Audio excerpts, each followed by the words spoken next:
Hello and welcome everyone to this session on PPM Resource Management Roadmap by John Rigoli from Project Made Easy. Project Made Easy are one of our gold sponsors. Please take a minute to visit their booth to ask any follow-up questions after this session, or if in general you're interested about their products and services. And so I'm very interested to hear. Resource management is one of the hot topics everywhere. So I'm very curious myself to hear about this session, which promises to give us an effective roadmap. So John, please take it away. Sure thing. Well, good morning, everyone, or good afternoon, or good evening, depending on where you are, I guess. Thank you, Prasanna, and thank you for hosting as part of putting this all together. Very intricate to put all these pieces together. As Prasanna indicated, I'm going to talk this morning about a resource management roadmap. It is a very hot topic. I'm going to give a little bit of an overview and some background on some of the value proposition of the resource roadmap, which most people know. But then we're going to walk through what we've seen, an effective way or an effective means to possibly implement resource management. Everyone likes the end state, but how do you get there, right? That's the key. At the very end, assuming I haven't talked too much, I have a short demo. I can show you some of the intricacies behind the scenes in Microsoft Project Online, what it looks like, and we'll have some interactive steps throughout the way as well. But I'm going to go ahead and go forward. So as Prasanna said, thank you also to our sponsors. A lot of groups brought this together and sponsoring what's going on. Appreciate everyone's contribution to that. So let's talk about resource management. Most people recognize this portion fairly easily. Everyone is interested in the resource management component, right? We want to get a better handle on where our people are working, how much are we loading them with work, and the keys to that, the resource management, and what Microsoft Project does particularly well, especially in a Project Online environment, is it brings together what we call the C's in Project Made Easy. So the C's, and folks can read through these, starting at the bottom is, in a Project Online environment, now I can start centralizing the information, specifically around resources. So I have my single source of truth. But the other important parts of this, particularly if you're trying to get to the resource management and answering the questions, where is everybody booked? What are we planning for? Can we handle the volume? Are we overloading people? Are we overloading specific people? You need the rest of this information, right? So moving up from the bottom, right, I need to be consistent. So I need a way to consolidate my information and have consistent information across the board about everybody involved in the organization. I need my information to be current. So I can't have status or updates or projections that are weeks or even months old. I need information that's timely. That does not necessarily mean real time, but it does mean timely. So I need regular updates from the project managers and the team members. What we talk about at Project Made Easy, then, the next C up, I need consumable. So the system is capable of producing huge amounts of information, right? And everyone talks about big data. But ultimately, I need the information to be presented to me and to the decision makers at the project manager level, the resource manager level, and even the portfolio and program level in a manner that's consumable. Again, Microsoft Project does an excellent job of doing this, and it's one of the few places where you can actually bring all the data together, but it's having that consumable format so I can actually do something with the information. It's actionable. And then finally, and we'll talk about the progression through this roadmap.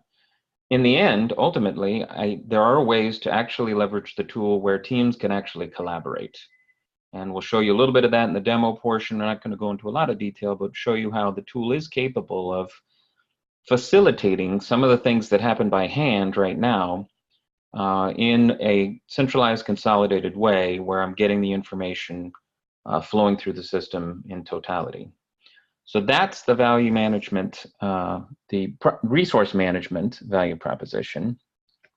Before we go too much further, though, I do want to step, and I'm going to ask everybody to do something who's on the presentation to actually get out your phone. We're going to do a Kahoot. For those who are not familiar with it, I think if you're under 12, you're very familiar with what a Kahoot is. It's a new tool for doing a web-based interaction. So please take your phone out. I'm going to log into our Kahoot, and I have 4 questions that I want you to answer. You'll need your telephone your cell phone rather, to do this. So I'm going to step out of the presentation for a second. We'll see how this works in the digital age. I'm going to launch my Kahoot.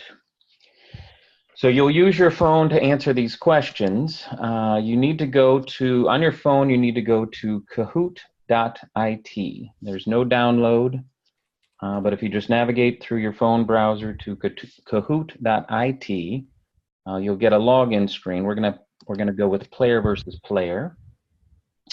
In a moment, the screen's gonna pop up with a PIN number, and if you put this PIN number into your phone, the next thing it'll ask you for is a name. Just put in a short name, and then we can get started. So we can see if we can get some players logged in on their telephones. Give it a minute here. If we can't get anyone logged in, we'll just go through it, but let's see if some folks logged in.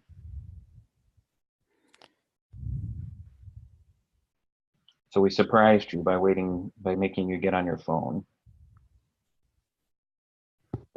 Well, maybe we can't get anyone on this morning. Or if folks are having trouble get on, let Prasanna know via the text and we'll just skip through.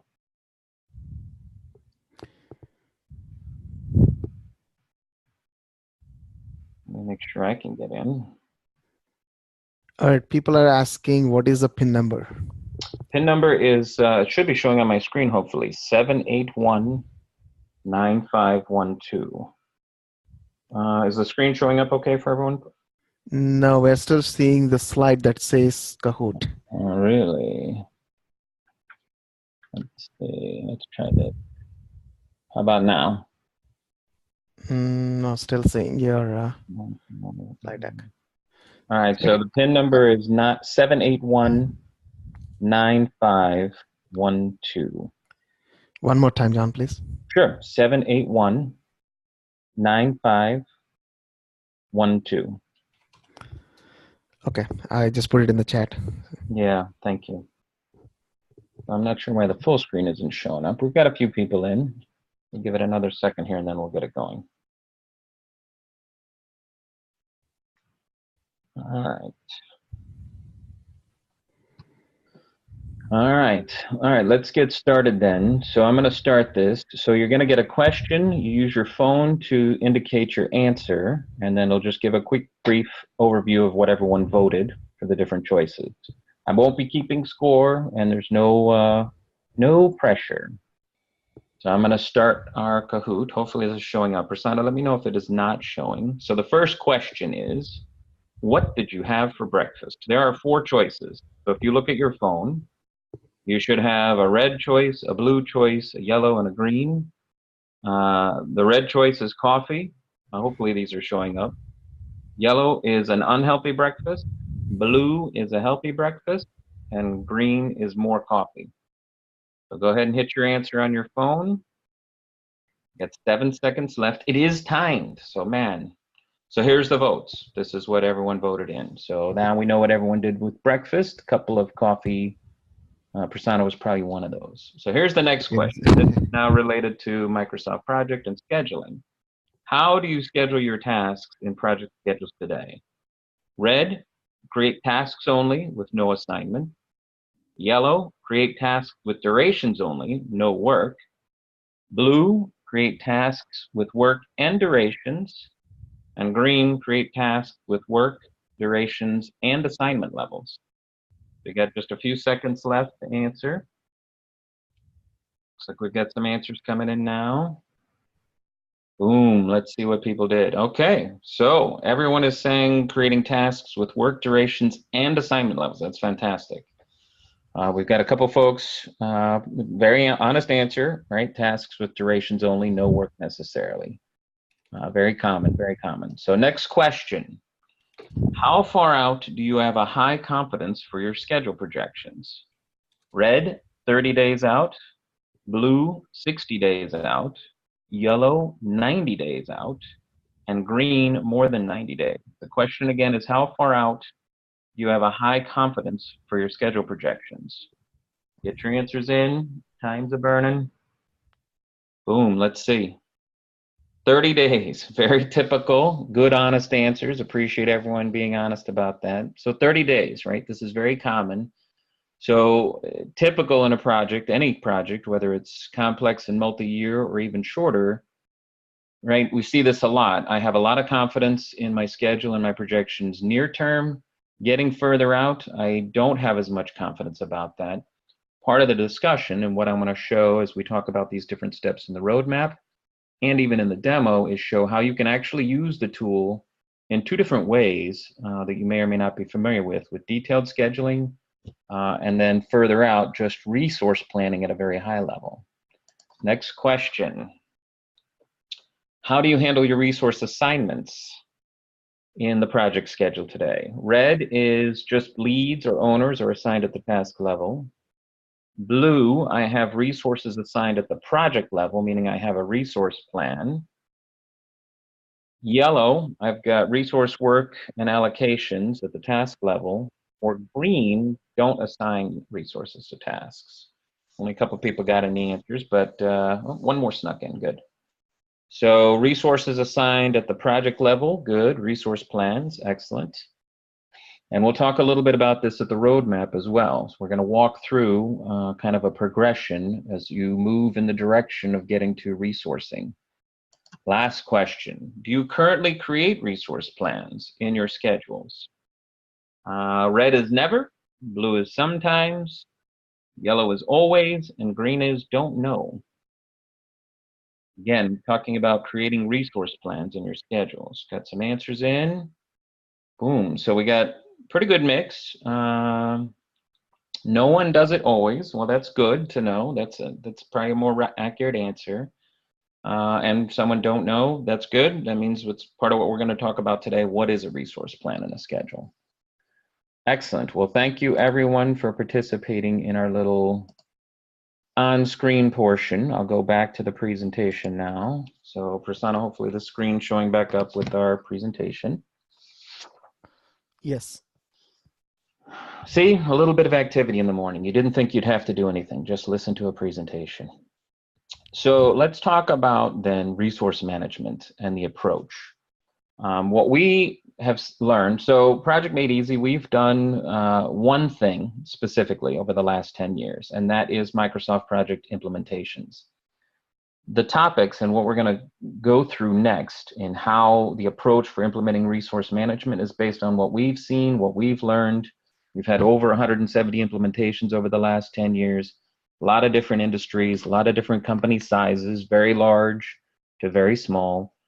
What the two main points are, we believe it is more effective to take a progressive approach when you're trying to make full utilization of Project Online. And what we mean by that is that it's an evolution.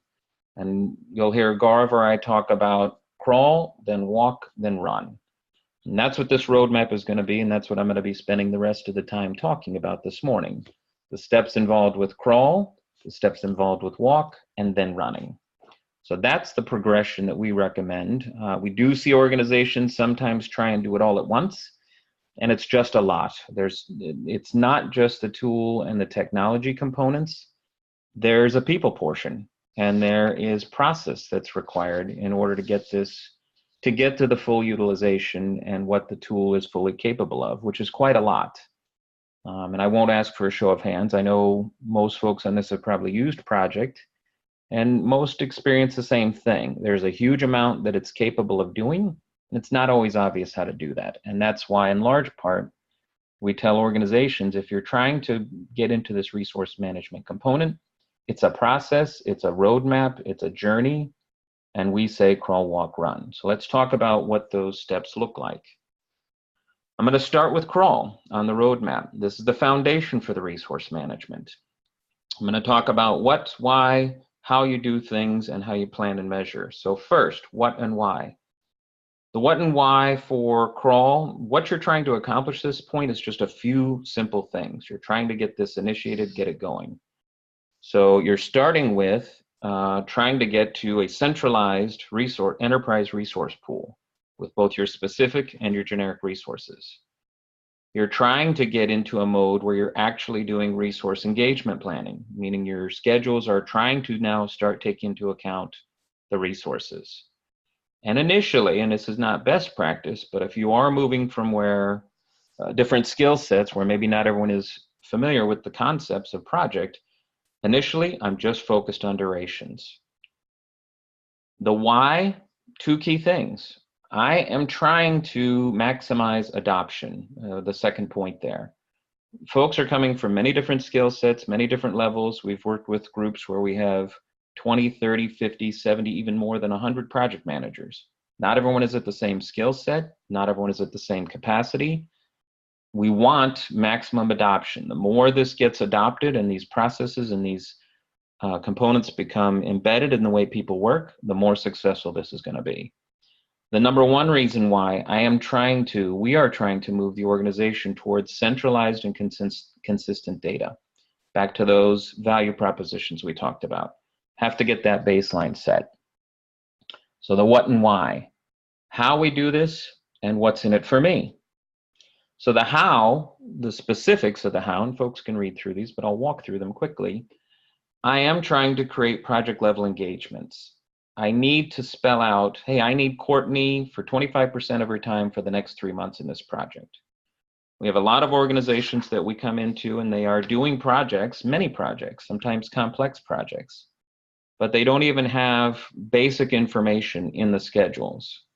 So that one of the key hows is I want that project level engagements. And we'll look quickly at that at the demo at the end so you can see what that is. I want my allocations to calculate from the resource engagements. And I'll show you how you can tell the tool where you want to get your engagement information. From a schedule perspective, I'm focused on durations. Most teams do have a good sense of how long it takes to do things. They may or may not know in detail how much work is involved or how to get the assignments lined up properly for that work. So initially, in crawl mode, I just need the durations and the schedules. And I do want to at least start folks getting into the mode of assigning resources. So we go into many organizations. We saw some of the answers in the Kahoot this way. They are doing project schedules, but they may or may not have assignments added to these. And I want people to get into the mode at this point with crawl of getting into this. They might not be doing it correctly. It will not be perfect. Their data is going to be very strange when you look at it in the reporting initially, but it's getting in the mode. The what's in it for me on this slide. This is what's key. It's always a matter of explaining to folks and tying it back for them. So the 3 points here, centralizing the resource demand data, moving in the direction of time phase resourcing, and making it easier to adopt a change. Let's talk about each audience. So the first item, centralizing the resource demand data, what's in it for me? This is really for the team, and this is part of the message. It's important for you as a team member that we start centralizing the resource demand data. Why? Because all those things that you talk about with management, there's too much work and not enough people. This is how you start proving that with data. Getting all the work that you're doing and getting all the assignments that you're responsible for into this, or starting to in crawl mode, is how we start seeing with real data, yeah, we've totally overloaded these people and this is a problem. We need to figure out how to manage it. Moving in the direction of time-phased resourcing, this is for the organization overall, right? Typically, it's management or especially executives who want to get a sense of what capacity have I planned for my team. Often there's a focus on a very small specialized group, engineers or some specialized component within the organization that they're very worried about because they have limited people. But this is how you start getting there in a crawl. And then making it easier to adopt a change, that's really about the PM. That's for the PM. The project managers are going to have to do things potentially different from what they were doing in their schedules. And this is the way to start getting in crawl mode. These simple things in the how help them get in that mode or start getting into that mode. It's not going to happen overnight. They're not expected to completely change overnight or go to some advanced level. This is making it hopefully step by step easier to change. We're still in crawl mode here. So how do I plan for success and how do I measure success in crawl mode? The plans for success, we say there's at least 3 things you need to do. One, it is hands-on training for the end users. It is not we haven't seen it effective where you just hand the project managers a book and say, here, take a look up how to do this resourcing and start loading things in. Not effective. So plan on hands-on training for the end users. You will have, most organizations have folks who are subject matter experts. Find those folks who are more skilled, more adept, more used to doing these things, and help build them and make them key components of how this gets implemented and rolled out. You're at crawl stage, but there's going to be a few folks, maybe even potentially a number of folks who have the skills to do this. They can be your champions and your advocates. And we say proactive adoption. Not only do you have to highlight successes, you have to absolutely glorify failure. There are going to be steps or missteps in this process. You're on a journey. Not everything's going to go perfectly. If it doesn't, when it doesn't, that's fine. Just make it note and make sure you broadcast out. We tried this. This isn't working. We are changing in this way to accommodate that. Make sure the teams know that. They're going to be watching on how you go down this roadmap and how you progress down this roadmap. And they know that not everything's going to go perfectly. It's fine. Just make sure you're showing the change and the adoption as things progress and as you're moving through your organization and your particular challenges or opportunities. And then finally, how do you measure success from a crawl perspective? You're looking for a few things to be happening. Number one, you're looking for the majority of your schedules to actually have a resource plan. And that means it's in your schedule. So won't ask for a show of hands, right? But everyone is probably aware the number one competing tool for Microsoft Project for resource planning is exactly what people think.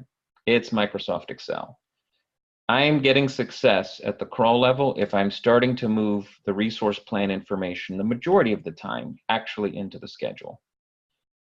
I am achieving success at the crawl level if my schedules actually have a duration focus. What do I mean by that? Typically many times we go into organizations and they say they have a schedule, but it's 1 or 2 or 3 lines outlining a very high level. If I'm getting a more duration focus and I'm seeing phases and even detail below phases, I'm getting success at the crawl level. And the last step is I'm achieving my time-phased resourcing, meaning I've got resources that are actually bucketed by time. So again, many times we go into organizations, very large organizations with many PMs, and they only have a single line level of the resource allocations, just a single task. Everybody's just bucketing their time against that task. And it's not really giving the organization a time-phased look. When do I need the people and how many of them do I need of what type? If crawl level, if I'm starting to get to that, I am getting success at the crawl level. So that's crawl. Let's talk about walk and the walk roadmap. The next step, I'm building on everything that I did in crawl, and I'm now moving to more consumable reports and information. The what and why at crawl. The what, I am now starting to get to in walk, resourcing at the task level, right? No more just a single line or no more just a few lines. I want to start getting to where I'm resourcing at the task level. At walk, I want to move in the direction of, if we're not already there, of bottom-up schedules, meaning I want work and duration. And as we all know, or we would want to know, those are 2 independent variables, right? A 1-week task is not always 40 hours. Sometimes it could be 80, sometimes it could be 8. And I need that bottom-up scheduling to be happening. And I've started at the walk level, the what, I am initiating resource allocations, resource allocation reporting, I should say, demand reporting. Meaning I am starting to look at the project level and at the program level at here are what the schedules say my resource demand forecast looks like. That's what I'm trying to accomplish at the walk level. The why, 2 things. I do want better insight into the program level resource demand. This is the starting point where folks are getting excited about, hey, we wanted to know what our folks were doing and working on. This is where that data is starting to come in. Even at walk, potentially, initially, some of the data is going to be very ugly because it's not yet set correctly in the tool and in the way that's usable. But this is starting to get that insight. Also important, the why at the walk level is I now can get to better reporting because I have better data. If I'm truly doing demand level resourcing and demand level forecasting, I'm now seeing here is exactly when we're looking to be using these resources. Here's how many, here's how much. And that is starting to give me the picture that folks want to, that end state, that value proposition that we looked at the beginning. Here's where the demand actually is. The how and the what's in it for me at the walk level. I'll walk through the how portion briefly. At this point, my schedules are focused on both work and duration as independent elements. We talked about that a little bit, and I think there were some other presentations in this series that talked about that a little bit more. I am initially focusing on at least one resource per task. Make a note, this is not best practice, right? Ultimately, I do have tasks with multiple resources, but at walk level, if I have to move project managers into a mode they haven't done before, this is a starting point. It is a journey, it is a change. Some project managers will get it, they've done it, fantastic. If not, they need to start moving in this direction. One resource per task. At the walk level, I'm going to let the system do calculations, and I'm going to try very hard not to fight with the system. It's very tempting to fight with Microsoft Project. Don't. At the walk level, I'm just going to let the system calculate the allocation percentages. So if I put in 20 hours over 10 days and I put one person on it, I'm just going to let the tool calculate 25% allocation. I'm not worried about that component yet if I'm just in walk mode. The what's in it for me, there's some key things that start happening for folks now. Number one, I can start looking across the enterprise at a roll-up level, maybe by month, maybe deeper, but I can now start doing what that outcome is, the value proposition. I can do my resource heat mapping. Where have we crushed John because we put him on 20 projects at the same time and they're all due at the same date? I can start seeing that now. The data will not be perfect at this stage, but it is starting to give me insight. I can also start pinpointing specifically when resources are being overallocated and even a little bit about why they're being overallocated. Real-time example in the what's in it for me. So we had a company that did a conversion, started doing resource mapping. They started pinpointing. They were so excited. They did their heat mapping, pulled up the first heat map reports and found people with 1,000% overallocation. The when and why, when they looked a little bit deeper into it, was they realized that folks had not entered the data correctly. And so folks were grossly overallocated, but it was just a function of correcting what they had done in the project schedules. So instead of putting everyone on the project at 100% for 6 months, right, there were certain allocation levels. Back to that how that we talked about over here. So that's what's in it for me at the walk level. The last two portions then, for walk, how do I plan for success and how do I measure success for walk? The plan for success at the walk level is make sure you're capturing lessons learned. Capture them early, capture them often, and share them. It is not a function of did everything go perfectly? It won't. Every organization we've been to has been different. Every challenge that they've had has been different. There are themes, certainly, but the better adoption, the better organizations get into this is when they share the information and get everybody involved. We would argue, the second bullet, get a partner involved. This is not a good time to say, well, we'll learn by trial and error. We do have a few organizations that start out that mode. Microsoft Project is not necessarily completely obvious what you need to do. And resource management is not completely obvious, certainly with the power and capability that the tool is capable of. So get a partner involved if you can. And then finally, planning for success at the walk level, communicate realistic expectations. This is a journey. It's not going to happen overnight. It's not going to happen right away. Organizations have different levels of skills, maybe even a wide variety of skills within their PM group. And so you need to be realistic about that. The other realistic expectation to have, particularly for the management side of this, folks have a real-time, full-time job that they are also doing. When you layer on top of that, hey, we'd like you to change how you've been doing your job and what you're doing in the schedules and the reporting, it's on top of that. So be realistic about expectations. You're asking for more, and you just need to be aware of that. It is reasonable to ask for it and help people understand some of the benefits that we talked about, what's in it for them.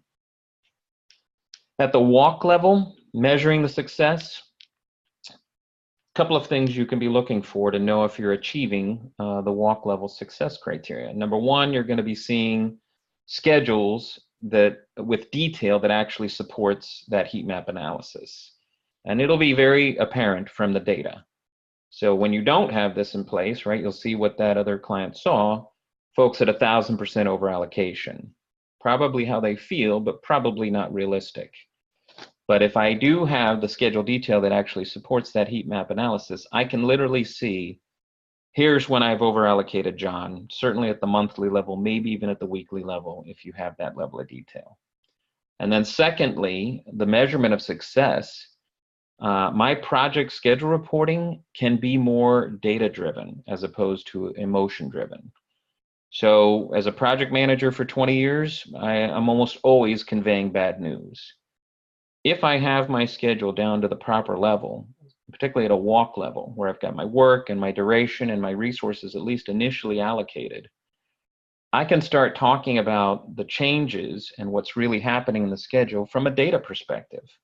Hey, we thought this was going to take 3 weeks. It's taking 6 weeks, or it's projected to take 6 weeks. Here's why. Here's the impact.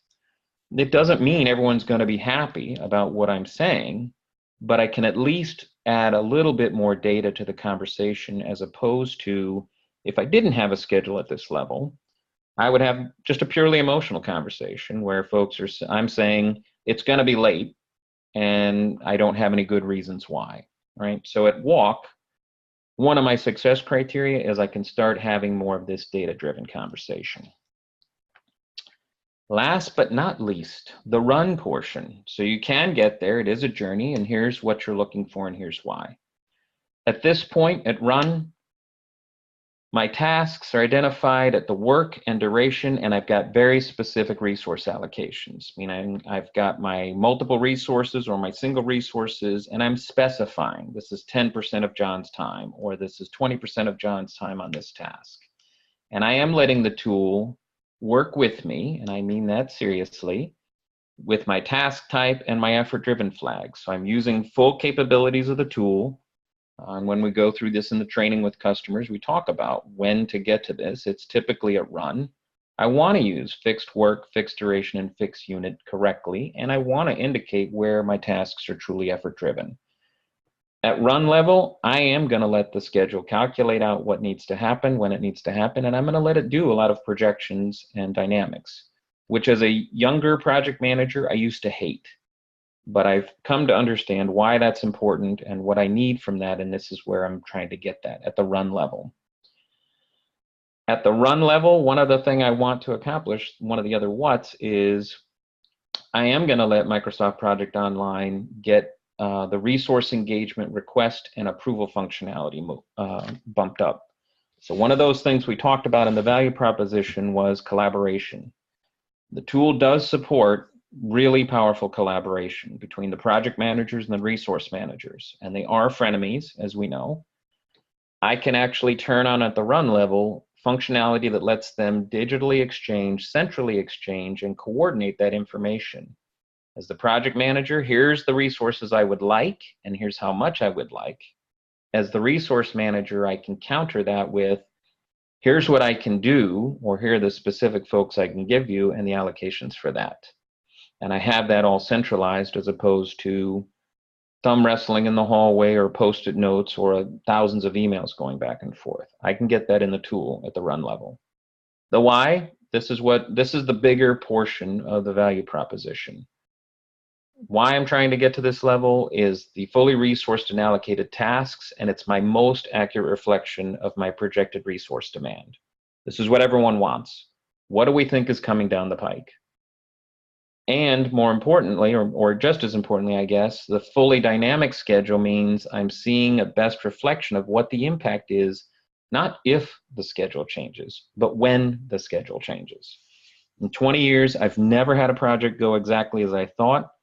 as those changes get reflected in my schedule. If I've done the things at the crawl level and the walk level and the run level, I can see what happens and I can start reforecasting. Here's the bump in resources. The how and the what's in it for me at the run level. The how portions, at this point, I am using the resource request functionality, and we'll look at that very briefly in the demo portion. Here's how the PM requests the resources. Here's how the resource manager responds to that. The how, I am using fixed work, fixed unit, fixed duration to drive my duration and work calculations. And it's a conscious use of those things. And I'm even using the effort-driven flag where it's appropriate to drive duration calculations. The what's in it for me at the resource manager level and at the program level, I'm getting a fully predictive schedule. This is the best reflection I can get for here's what the projected demand is, here's what my availability is based on the work we have planned. At the program level, I can start answering the questions of how loaded are people, how busy are people, how much demand do I have available, and importantly, I can start answering the other questions the organization wants to answer. We have customers where they have maybe 200 or 300 active projects, but they have a backlog of another 100 projects. At this level with Run, what's in it for me at the organization and the resource and the executive level, you can start making more data-informed decisions about how many of those backlog projects you can take on effectively. And the tool supports a very sophisticated level of that analysis, and we won't cover that all here, but we can give some insight into that in the discussion. And from a project manager perspective, and even a resource perspective, what's in it for me? This is the most accurate view into what you are tasked people with and what you actually need. And it's the most data-driven view for the resources into, the reason you feel really busy is because we've put you on 75 hours of work every week. Yeah, you probably do feel really busy. And that's maybe a problem that the organization needs to look at. So for everybody, there's something in it for them to get to this level. Resource level, project manager level, resource manager level, and even the executive and management level. That value proposition starts becoming most true here at the Run level. Let's see. So the last two pieces then, the planning for success and measuring success for the Run. The plan for success throughout the process, but particularly at Run, it's reiterating and reinforcing for resource managers and project managers, here's what's in it for you. And it's a collaborative effort that you're trying to move them to through the tool, not outside the tool, but through the tool. It does mean training, potentially. Certainly it means reviewing with folks what you need and what you're expecting. And you're going to be making process changes in phases. So everything that you might be doing in Run is not what you would be doing in a process as far as crawl or walk. But make sure you're keeping people up to speed on here's what's expected. We're ready to go to the next level, and here's how we're going to do it. We think most importantly, under the planning for success, it's a continual assessment. How much does the organization actually need? And what we mean by that is, how much can the organization actually use? It does not mean there are many very powerful capabilities within Microsoft Project and particularly within Project Online. It does not mean that every organization needs to turn on every feature and use every bell and every whistle. I've been in many programs where we've done a lot of capability and used many of the features and functions, and I wind up with so much data and so much information the organization actually can't process it. We like to talk about, so the largest set of schedules I dealt with, I had 30,000 tasks and milestones. I had daily time reporting against that. The summary reports were 300 pages long. No one could use that information. So it is the plan for success, even at the Run level, is constant assessment. How much does the organization need to be effective? Everyone wants resource management, but that does often mean something different for each group. And where are you in that roadmap? So make sure you're focused on that throughout the process. Your success measures for Run, a couple of things. One, you are seeing now truly predictive schedules. They are dynamically reforecasting the schedules based on inputs of how much is getting done. And you're seeing that reforecast of remaining work and the resource need moving over time. As a younger project manager, I found that very frustrating, but I've come to understand why that's so important. If we didn't get a lot of work done that we had planned, we need to see that move forward, because there's an impact to the other 10, 15, or 200 projects that are down the road. And we need to be looking at that proactively. And also importantly, and we talked about this throughout, at the run level, my measurement of success, I am seeing, literally able to see that change in resource demand over time. I can measure it, and I can more collaboratively assess that. Hey, we thought this project was going to be done in 6 months. Looks like it's projecting to go for 8. Now we can look at that together and see, what do we need to do? Do we need to change scope? Do we need to change deadlines? Do we need to change expectations? Do we need to change other projects that were hooked to that? At this level with Run, I can start measuring that. I can start looking at that, and the tool facilitates a lot of collaboration where that information is all being centralized. So that's the Crawl, Walk, Run roadmap. Let me jump over. Let me get into Microsoft Project quickly. Prasanna, I'm assuming at this point my project schedule is showing up, hopefully, for folks. I'll assume that's a yes.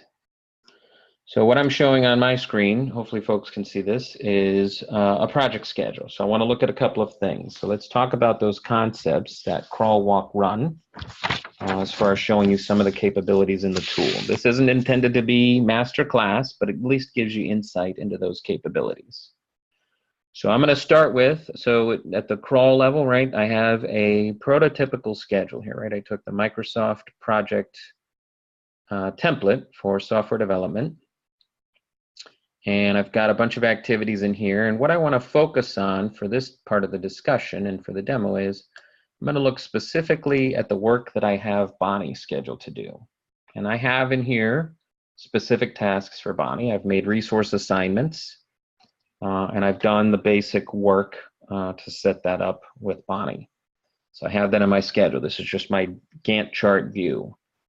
I'm going to take a quick look at a slightly different view, and this is maybe crawl, maybe run, but I'm going to take a look at my resource usage for Bonnie. So let me scroll down here to Bonnie. Hey John. Yes.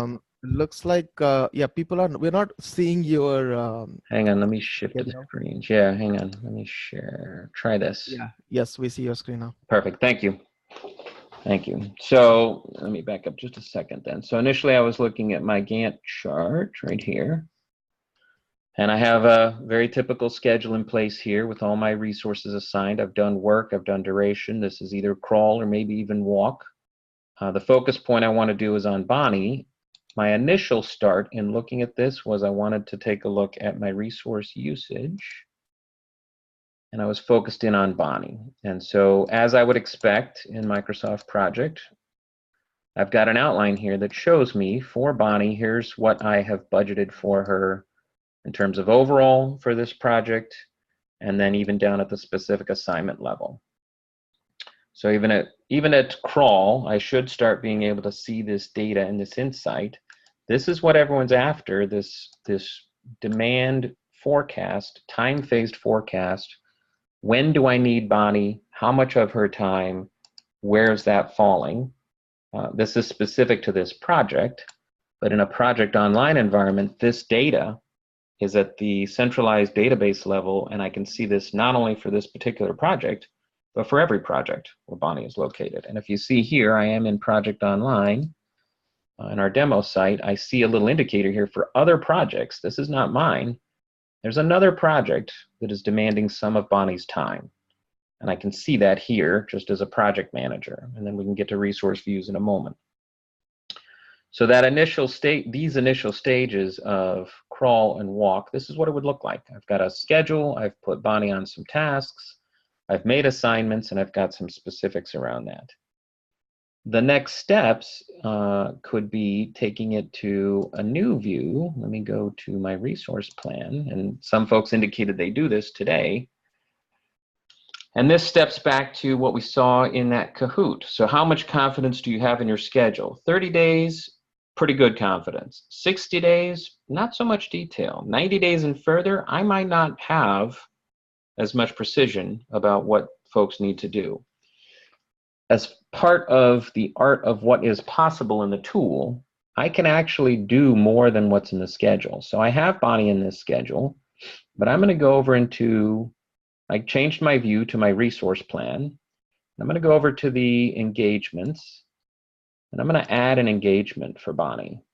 So an engagement is not a detailed task with a start finish, but it is a place marker or a holder. This is that resource planning that we talked about at the walk level and certainly at the run level, where I might know that I need Bonnie for certain things. I don't know what those things are, but I can put this in here, and I can even specify, and I need to specify a date range. So I had Bonnie scheduled for March through May, but I know I'm going to need her a little bit beyond that. I'm going to need June, maybe out through August. And I'm at the engagement level. Maybe I only know I just need 10% of Bonnie's time. And so I'm going to schedule that and book that. So this is an engagement. This is not a task in my schedule. It's an engagement. And I'm going to say OK. And project is going to calculate out what that looks like in terms of hours. So I know I had Bonnie scheduled for tasks April and May, but this is an engagement beyond that. So maybe Bonnie has to do some support post-implementation. Don't have specific tasks. This is how I can get that pushed out. When I set this up in the project, and again, this is just looking briefly at those capabilities, this is now at the run level. I can actually submit these engagements to the resource manager and say, hey, I do want to have Bonnie support this post-project. I don't have specific tasks, but I need this booked. And so I can submit this. I'm going to submit everything here. And this is how I now am starting to centralize, consolidate, and make the data consumable for everybody. When I get to run and I have all my project managers doing this kind of work, my resource managers are getting potentially the best information they've ever had. Not only do I have the specific task assignments, but I know John is potentially trying to book additional time beyond that, and I can make intelligent decisions on the resource manager side on can I accept that or not, or do I need to make changes? One other thing I'll show you here quickly, because I think I might be running out of time. At the project level, under project information, there's one other component to this. So I said the tool can be as sophisticated as you need it to be, and it certainly allows that. So under project information, there's the things that we're typically familiar with. I got my start date, where I want to schedule, current date, status, etc. There's one other component in here that folks may or may not have realized was even here. I didn't for a while. I can tell Microsoft Project Online, where do I want you to calculate my resource allocations from? And there are choices here.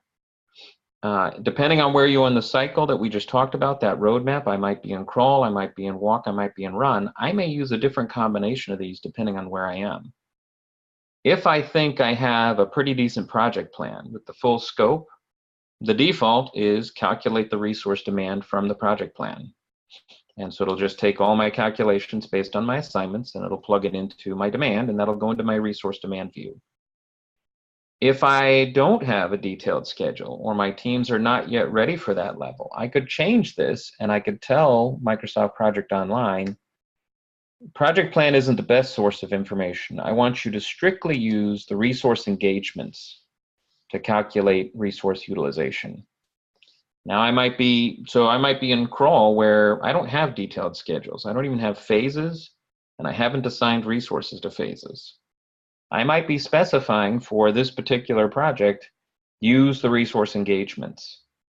And over here specifically behind the scenes, right, I need to translate what I may or may not be doing in Excel. So I might have an Excel worksheet where I say I need Bonnie for 3 months, I need Brian for 2 months, etc. I am literally translating that and embedding that data into my project as engagements. I don't yet have the discipline for the detailed schedules with all the tasks and the assignments. That's fine. You could be a crawl and you could use this, and you can even specify for the tool and for Project Online, here's where I want you to get the resource engagement information. You can specify the engagements are the truth as far as what I need.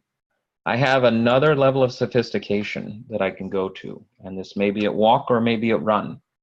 And this ties back to what I saw from the Kahoot. So I may know, well, in my schedule, I'm really confident about the next 30 days. And so I want you to get the resource utilization demand for the next 30 days directly from the schedule, project plan until. But beyond 30 days, I'm not so sure how much detail I have. After 30, 60 days out, I actually want you to get the resource demand from the engagements that I've put into the tool. Now, in this case, I only have one engagement put in, but at a run or a walk or a run rather, it might be that I'm doing very detailed planning 30, 60, 90 days out. Maybe I'm doing a real sophisticated rolling wave planning. And this does take some discipline. This does take training, and your folks have to be knowledgeable about how to do this. But I can literally break it down for the resource management side and for my project managers and even the team. I'm going to use the project plan detail for my resource demand up until whatever date I specify here, and I can change this and roll this forward as I roll forward. And this will tell Microsoft Project Online exactly where it needs to go for that resource component. Am I going directly off the assignments and the tasks, which I have details for, or am I going to the engagements? I don't have detailed tasks necessarily, but I know I need Bonnie for 10% for 3 months. And it'll take this data that we're seeing. Let me cancel this so we can see it. So in this case, if I tell it, I could say, well, I want to use the project schedule detail for March, April, May, but I want to use the engagements for June and beyond. So to reinforce what we've been talking about in the slides, I may have to share this again so folks can see these. Let me share the slides again. I'm going to come back over here. So that value proposition, to reinforce what we talked about with crawl, walk, and run, I have to start centralizing my data. I want and need data to be consistent so I can actually do comparisons. That means everybody needs to be pulling in resources from their the global enterprise resource pool. Right? I can't be using individual schedules anymore. I want my information current. I can specify, as you could see, maybe even a little bit from the demo, I can be very sophisticated in how I tell Project Online about my project and about my world. Hey, I need you to do the project schedule detail for the first 30, 60, 90 days. After that, I just know engagement level. And I can change that over time. The whole purpose is to get to that consumable level reporting where I can start seeing across the organization, and we saw a little bit of it just within my project schedule. I can start seeing, here's what I am projecting as far as resource demand. Even within my own project schedule as a project manager, I can even get insight into, here are other projects that are demanding this resource time, either at a generic level or at a specific level. Now I can start making decisions. I can collaborate that last step and work with my project managers, my good frenemies in the resource management side. Here's the resources I want. That's great, John. Here's the resources that we can do as an organization. And that collaboration even floats up further. Hey, we're actively working 230 projects right now. We have several customers at that level. There's another 100 projects we would like to do. They can start making more intelligent decisions about how many of those they can take on based on more data-driven discussion, more data-driven projection. Here's what we've projected. Here's what we've already loaded our folks with. We have a whole bunch of projects that we're planning to finish up by Q3. Then we can take on more projects. It's a more intelligent approach, and that's the value proposition. That's what folks are trying to get to with the resource management. That's the end state. Everyone loves that part. So I guess I'll stop here and see if there are questions, or what questions. Prasanna, I guess let me know if there's some questions that came out there. I'm checking just a minute. We'll give a few minutes for people to type in their questions. So Sure. far, I don't see anything. Wow, the information was so awesome. I will post these up for folks, Prasanna, after the presentation. So I'll post these on our partner site. I think I had a couple other documents out there already, and I'll post up a PDF version of these for folks as well. Sure.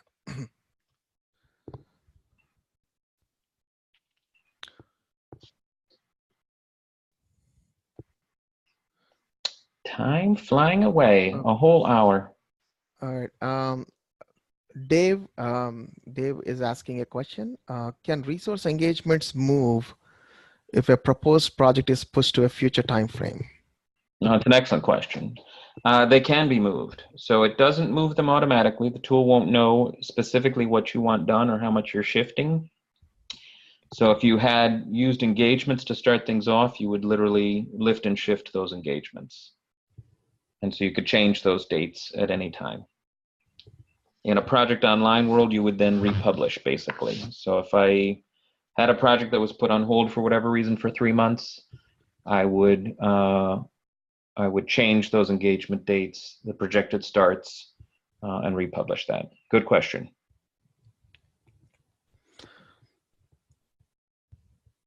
Just giving one more minute for any other questions. Sure. All right. Okay, so Gattoni is asking, he's thanking you for the information. He's a new project manager, but I would like to know, how do you quantify time? How do you quantify time? I guess maybe what he's talking about is duration and work. So as a new project manager, right, it's a little bit confusing what the tool is asking me for. It is asking me for duration, meaning how many days do I think it's going to take to do the activity? And then it's asking for work, and you can put these in different units, but primarily it's how many hours do I think it's going to take to do the activity. So I'm trying to do both pieces in Microsoft Project Schedule. And I could do days or weeks or months. There's some shortcuts to specify those ranges, but that's how you specify the time. I'm not sure if that's what he's trying to answer. I think it is. Yeah, Tony, please let us know if that answered your question. Sure. And welcome to project management, Tony. Microsoft Project. It is your friend. Just takes a while to get there. Awesome. So for people who have more questions, please contact Project Made Easy and John at the information that's being shown on the screen. You could also head over to their virtual booth to have a quick chat. And then they also have some documents to download, and they have their contact information. So to take a moment to visit their booth. With that, John, thank you so much for an awesome presentation. And we're good to go, I guess. Yeah, thanks, Prasanna, so much for hosting, and thanks everybody for attending. Everyone enjoy the rest of the day today. All right, thanks all.